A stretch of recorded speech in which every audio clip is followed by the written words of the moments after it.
Hey, what's up guys, TJ here, and today we're going to talk about video lighting and specifically the Godox SL-60w LED continuous light.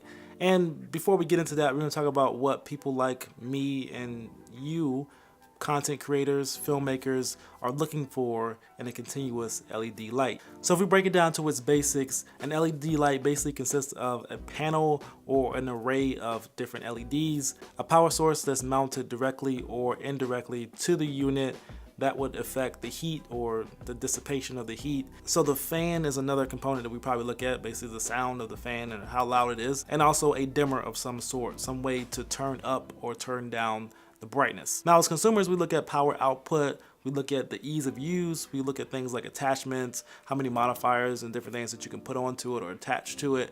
We also look at things like the accessories, like remotes, things that come along with it. And also, can you plug it up to a standard outlet? Does it need some special type of power input or something like that? And lastly, the range of color, the range of light, and is it RGB or is it bicolor? And if you're really into your lighting, you'll probably look at something called the CRI, or the color rendering index, which basically determines how close or how true that light is to natural daylight or natural lighting. So looking at the Godox unit, it looks like a pretty sturdy unit. It's an all-in-one unit, basically meaning that everything is right in that one unit. So you have the power supply, you have the fan, you have the LED light all together and not in different separate modules, which can be good that it's all in one for ease of use and ease of tear down and setup. The display, the dimmer, and the toggle switch for the channel, and also the on and off button is on the back side of it. And it also has a traditional light stand mount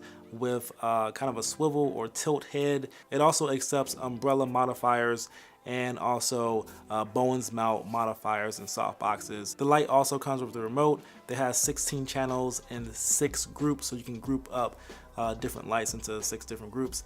And it also has brightness controls and channel kind of toggle on there as well. So if we look at the specs of the Godox, it has a color temperature of 56 Kelvin. Also, if you care, the luminance is measured at 4100 at 1 meter, which is comparable to some other big brands, and it has a rendering index of greater than 93. But I wanted you to be the judge of how this compares to natural daylight, so I set my camera to 5500 Kelvin, and then I just exposed for the natural daylight from the window on an overcast day. Then I set the Godox on the opposite side of me using a deep parabolic softbox, which we will discuss and review in a later video.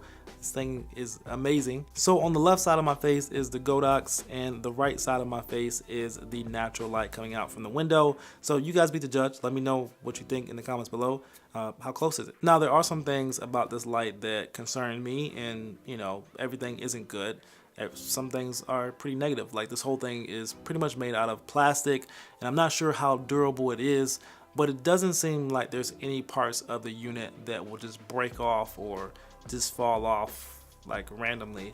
It's a pretty solid unit, but it is all pretty much made out of plastic. The fan is constantly on and you can hear it. It's loud enough to hear, but it's quiet enough to, you know, not be noticed by a good enough microphone. If you have a microphone that's directional, you won't pick it up at all. So if you have a quiet room, you will hear a little bit of a hum, but it's definitely no means too loud to be unusable, because I'm actually using it right now for this video and you can't hear it.